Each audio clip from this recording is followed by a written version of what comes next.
been going crazy the last week, right? Ukraine Gate. It's all about Ukraine. If you think about it, what is Ukraine Gate but a much smaller physically Russia Gate? It's the coda to Russia Gate, right? It's the, ooh, that didn't work. We've got more.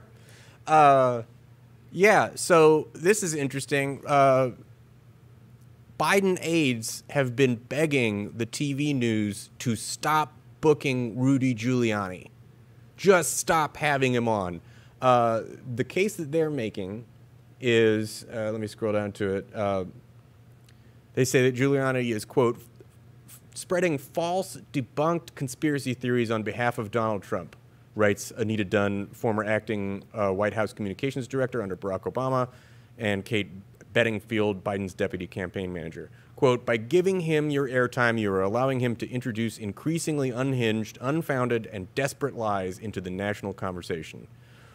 It's a good thing we've never had lies show up in the news media before. That would be But unthinkable. here's the thing, here's the point that I think is important here, is they don't like the fact that Giuliani is hammering on Hunter Biden and hammering on the corruption that was there starting in the 2014 with his position at this energy firm in Ukraine, where he was getting paid something like $50,000 a month in a role that he doesn't actually have any professional expertise in, that smacks of corruption. It smacks of nepotism. It doesn't look good. Now, there are components of that we learned in the transcript that Trump was fishing for with the president of the Ukraine that didn't really pan out, dealing with the CEO and interactions between the Bidens and the CEO of that firm, or investigations into the CEO that Ukraine was making into the CEO of that firm, but those had been over and done with ages ago. But the point remains, it doesn't look good that Giuliani keeps going on the news and reminding everyone that, yes, indeed, Hunter Biden enjoyed a very lucrative position at a thing that he had no business doing at all, and got that job because his daddy was the vice president. That's very, very inconvenient for the Biden campaign, and they're trying to get the news to stop letting him speak. And their argument is he's saying things that are false, which is not illegal, particularly on the news. And their other argument is, well, he doesn't hold any U.S. office. Like, I'm sorry, like, I don't hold any office. I'm allowed to sit here in front of a camera and give my opinions. It's a lot like, first of all, I want to say, I know without having to be told that Meghan McCain is somewhere screaming into a bag at full capacity, because if there's anyone that cares about getting a position based on their daddy, she would be the person to talk to. But to this point, it's very devastating for Biden, because he looks desperate. He does. Well, it's not even like that. It's like, I mean, it is. But it's like what is Trump's comeback? Your son's corrupt, and corrupt things he's been doing. And now what has every Democrat done as a response? They haven't gone, yeah, that's pretty bad. You have Elizabeth Warren come out and say, hey, it's nowhere in our plan that if we had my vice president can't have a son who's on a board of something else. And then I watched The Hill, and I learned that even in the U.S., ExxonMobil, giant company, probably heard about it, destroys a lot of stuff, drills a lot of oil, fills your car up with gas. They get CEOs of, like, major companies on their board. They don't pay them what they paid Joe Biden's son. They pay them $30,000, $40,000 a year. Biden's son, what is he more than $30,000 a year? I mean, they're probably making on the order of closer to $100,000, $150,000 a year, but not $50,000 a month. That's what I'm saying. Yeah. That what they're getting out of it is less than what Biden gets in Ukraine. It's like biggest oil company you could think of in the world pays less than a small state regional oil company is paying to a guy who has no qualifications whatsoever to work with this. So when we say that this is what we say when we say that everyone's all excited, oh, Trump's going to get impeached. You bungled it, guys. Democrats, you had him on emoluments, but that would hurt yourself. You had him on corruption, but that would hurt yourself. Everything that was obvious would have hurt Democrats if they did. And the other thing, this goes back to that previous story with Palestine. We're talking about how that works. Mm-hmm. If you're Donald Trump and you separate kids from their families, that's bad, but, what are we going to do about it? We're going to whine and complain. You strip the rights away from DACA recipients. Well, that's bad, but, we're just going to complain. You do, give me some other stuff. What else has Trump done? Those are great examples, but more than, like, the reasoning behind Democrats not going for those things is that they're either complicit as well or were aware of the wrongdoing and didn't make others aware of it, which in turn makes them complicit in some way. Yeah. The Emoluments Clause is a great one. So this is interesting. Nancy Pelosi's gone out there and said, oh, we think the American people can get behind this Ukraine thing in the phone call because they understand it, right? Why is the Emoluments Clause not understandable? You have Saudi royalty literally overpaying for the most expensive suites in Mar-a-Lago hotels, literally making sure to stay at Trump Tower when they visit New York. And then Trump turns around and vetoes a bill that passed both the House and Senate that would literally have forced him to stop giving weapons deals to the kingdom.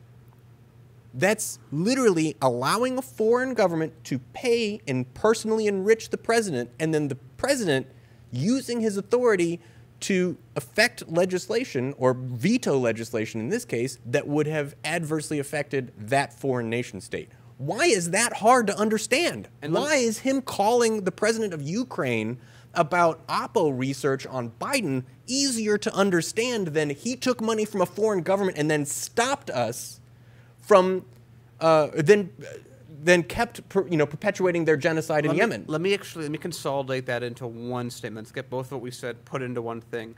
Right now, and for the last years, Donald Trump has successfully been sending military supplies, including incendiary phosphorus, white phosphorus, which is illegal to use on people, to Saudi Arabia. The Saudis have perpetually used white phosphorus on civilians, which is a war crime. The U.S. continues to send it. Democrats, they don't really have too much of an issue with that. So the Democrats actively, by the way that they're reaching this decision, have a bigger issue with one of their own, one of their homeboys, one of their connected people running that has power. They have a bigger issue with his son being pointed out for obvious corruption. I don't think anyone here can argue that Hunter Biden should be paid, even be on that board, let alone paid to be on that board. They are saying that that is a bigger issue that is more, that needs to be brought up more than the Saudis committing war crimes and us supplying the weapons for it.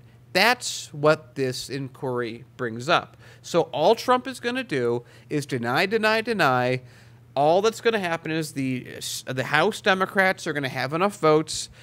Maybe if Nancy Pelosi is competent enough to get that passed, it's going to move to the Senate where it's going to die. And then Trump is going to say, I was found innocent, no one found me guilty, and it's going to increase the amount of turnout he has. And then people are going to look at the Democratic Party and say, how did you screw us again? And then if you have someone like Biden that they push through and makes it he's going to lose. At this point, I can say with everything that's been set up, there's no way Biden beats Trump if he runs against him. And they're still trying to suppress, just like with Jeremy Corbyn, the other real alternative, which is Bernie Sanders. And they're going to have their second choice, which is Warren. But we've already talked on the show about how if Biden goes away, Sanders gets the lion's share of the vote. So they're also stuck, and they see this. They're not stupid people. They see this, and they're going to say, well, we can't get rid of Biden because Biden's the only thing stopping Sanders from consolidating everything and winning. So they are stuck because, I mean, what are they going to do? Tell me, what are they going to do if they get rid of Biden? They can't get rid of Biden because they have to defend against Sanders. So they're going to keep Biden on, which is going to make him look worse. So he's already going to fall. What are they going to do? Declare Bernie Sanders not a real Democrat and kick him out. What they else? might do that.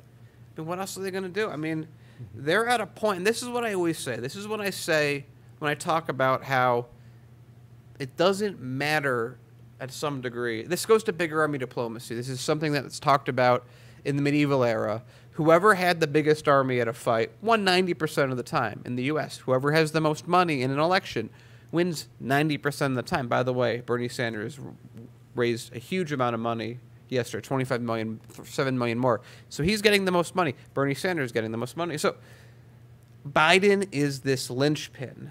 And if he falls, I don't know what their defense is. That's a good point. With all of this Ukraine gate stuff going on and how silly it is, I do have a friend I was chatting with over the weekend, and I love my political bets. So he had one.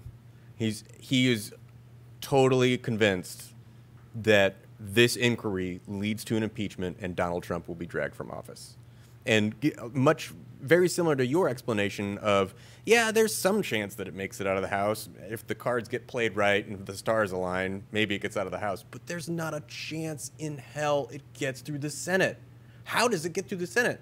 And I get it. Like, my buddies are telling me, like, my other friend who's saying, oh, I don't think it has a chance to get through the Senate, but I'm going to watch the news reports every day because if Lindsey Graham actually does turn on Trump and vote for impeachment, I got to see that. Well, you're not going to see that, dude. It's like, well, I'm glad that this is such a game to your friend, that the outcome that he's looking for is Lindsey Graham gets mad at Trump. So let me take this a step further and remind people why it's not going to work in the Senate. Because the Trump base is activated completely, and it is the majority of just about every single district, every Republican district all over the country. So what you have to remember is that that's active in that way. Trump has successfully done what we kind of talk about Bernie Sanders doing, just differently, in that he connects to the people that elected him, the Trump people, in response, completely tie the hands of Republicans to go against him, it's a proof and point of how Sanders it'll work. That's the same. So the people in the Republicans, they know that if they vote against Trump, they're voting against their base, and they will be eaten alive. And they are self-interested, and the number one job of any politician in the U.S. today, if they're corrupt, which is, most, is to get reelected. So they're going to do whatever they can to get reelected, and that means not doing anything. Maybe you'll get one or two that are like, oh, I'm going to, but then they'll lose the election. Because I forget who it was that was Republican that sounded like he was flipping, and he said, we have to accept that we're not going to get reelected because that's the reality. And they're all employees of companies, and they don't care. What Republican cares about morality that's in office? They're all bought. Most of the Democrats that applies to just as well. So people that are thinking that, again, if your friend's thinking, hey, if I get this, what point is that? What have you done but waste months of time to get nothing accomplished? I had a similar experience. I didn't have a bet. They didn't agree to it. But they're back and forth. They were like, oh, Nancy Pelosi, she's this wonderful, brilliant, charming, outstanding person who has waited so long, and she's expert. Gets things done. She's to get things done. She's expertly waited to do this inquiry. Now she's going to pounce on Trump, and he's going to definitely be indicted. And so I was just like, you want to bet on that? And they're like, oh, no. I mean, did I say be indicted? I mean, like, if it passes the House, I mean, that's what I was talking about. I didn't mean the Senate. It might pass the House. I didn't mean the Senate. Yeah. And it's like, again, what are you doing but wasting our time if all you're doing is getting the U.S. media because we saw what happened with Russiagate. Climate change didn't get talked about. Housing didn't get talked about. Nothing got talked about. Yemen didn't get talked about. Yemen didn't get talked about because they're too busy talking about Russiagate, and they're literally going from a country this big to a country next to it that's this big. That's the only thing that's changed. Yep. It's insane. And again, those people that of course it's on Facebook, and they say that I'm a right winger because I disagree. We're talking about how it's so funny that we're in measured opposition, measured like realism about, hey, this is probably a bad strategy. Yeah. You're a Trump supporter. It's crazy. No. This is my definition of extremist. There's so many definitions. Here's my personal one. If you're closed-minded about an issue and you're 100% into it and you aren't willing to view another opinion, that's my definition of extremism. It's just the unwillingness to change your mind on a political topic. And it's nuts, and they will still, again, when they will be caught on it, they will not hold any personal responsibility when you bring it up, and that's a real shame. I would love for them to be wrong and hold themselves to it, but they're not even willing to do that, and that's going to, of course, crater everything. I did see a tweet the other day that said, confirmed, President Trump announces he will definitely step down from office January 20th, 2025. And I was like, oh, I see what you did there. Democrats are trying. Well, 2025 would be another term. I know, they're trying. Trying to make it be 2020. Well, And I mean, not Democrats try so hard that they help the opposition. Right, yeah, because that's what happens out of this, right? Just after Russiagate was over, I mean, Trump had a huge surge in approval rating. And I'd expect the same thing to happen as we move into the general election as Ukrainegate fizzles out. But we'll see if my crystal ball is correct. Let's move on. Wait. Do you mean crystal ball or crystal ball? I mean my fortune-telling apparatus. Crystal ball probably is right.